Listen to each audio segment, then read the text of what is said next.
Hey guys, here's your quiz review video. We'll go ahead and get started here.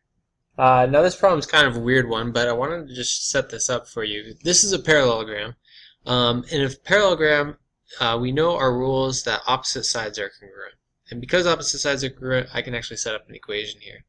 Now, I know -8 wouldn't be a possible side length, but I basically wanted to show you this. You are going to have a problem on your test where you're going to have to use a system of equations.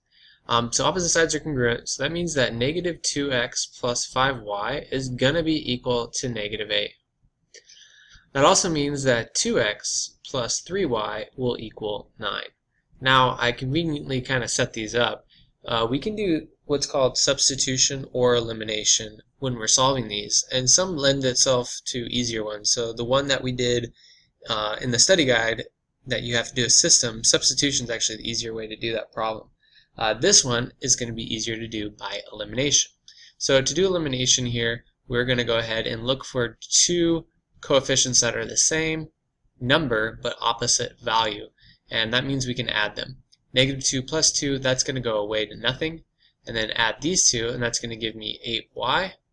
Add these two, and this is going to go ahead and give me -8 plus 9, which is going to be actually 1 divided by 8. Okay? So we get y equals 1 over 8.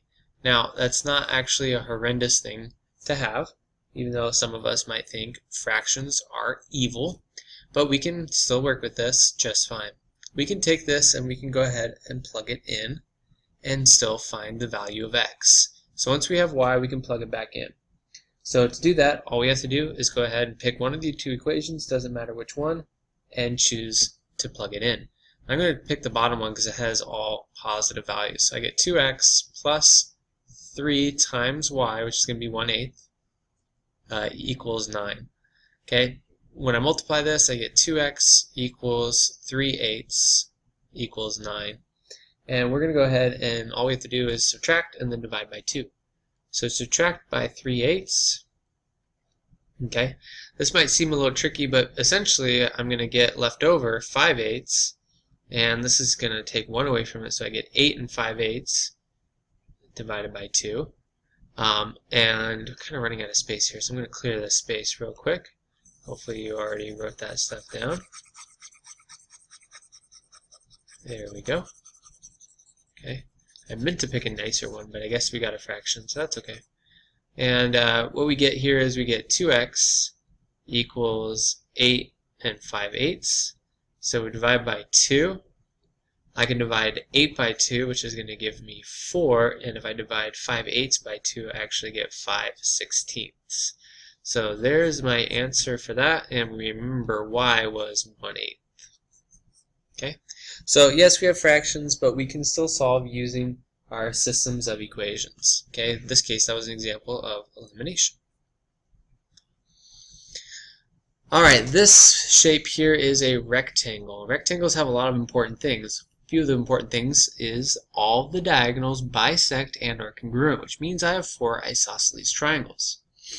Because of this, I can figure out this problem. Angle 2 is 44 degrees. So this is 44 degrees, which means angle 1 is also 44 degrees. If we recall, isosceles triangles have congruent bases. So if that's true, then 44 plus 44 should give me 88, and then I can take it from 180 and I can find angle 9. So we'll go ahead and do this out. 44 plus 44 plus the measure of angle 9 should all equal 180. So that's 88 plus the measure of angle 9 equals 180. Go ahead and subtract. And so we get angle 9 actually is equal to, and the answer here in this case is going to be 92 degrees. Well, if this angle here is 92 degrees and 9 and 10 are actually supplementary, they're a linear pair, that means that angle 9 and angle 10 should add to 180. And what would get 92 to add to 180? Well, we actually just found it. It was 88. So the answer is 88 degrees from doing it with our linear pair right here. Also, notice angle 10 right here is an exterior angle to these two remote interior angles. So we know that the angle 10 would have been equal to 44 plus 44, which is 88 degrees. Alright, we're dealing with a rhombus here, some different rules with a rhombus. We're given TLH, so this whole angle here is 110 degrees.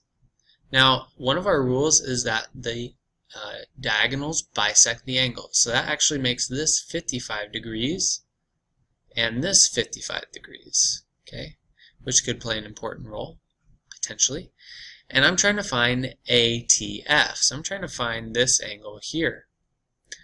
Well, we can actually do that pretty easily. If this is 55 degrees in this angle, since opposite sides are parallel, because this is a parallelogram still, then that means 55 degrees goes up here.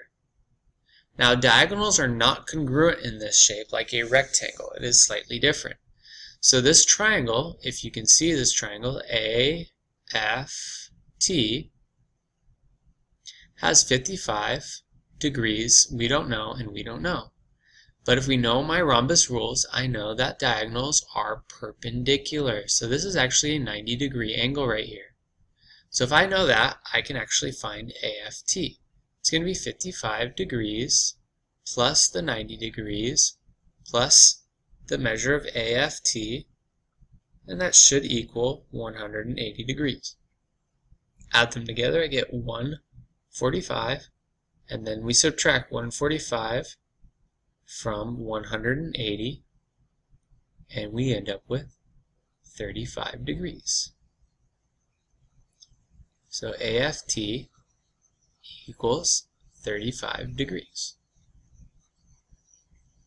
Okay, double check our math real quick. 5 plus 55 is 90, so I did make a mistake there. No, that's right.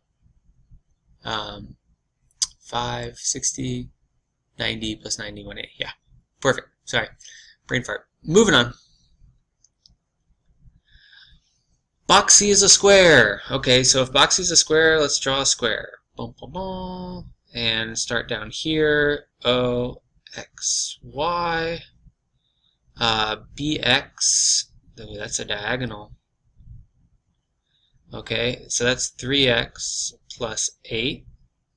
And then OY, oh, that's a diagonal, is 2x minus 2.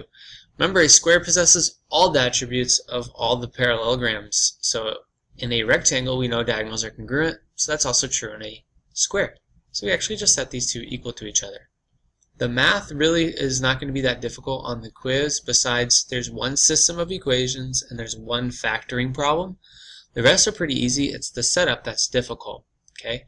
And then there is going to be that one problem where you're going to have to graph, okay? And that kind of concludes the difficulty of this one. So here we go. We'll go ahead and subtract the 2x and subtract the 8. And when we do that, we get negative 10 equals x, and we're already done. And we just had to find the value of x, okay? So there you go, guys. I hope you enjoyed the video. Nice and short. Good luck with the video, and I hope you learned a lot. Alright, guys. We'll see you later. Over and out.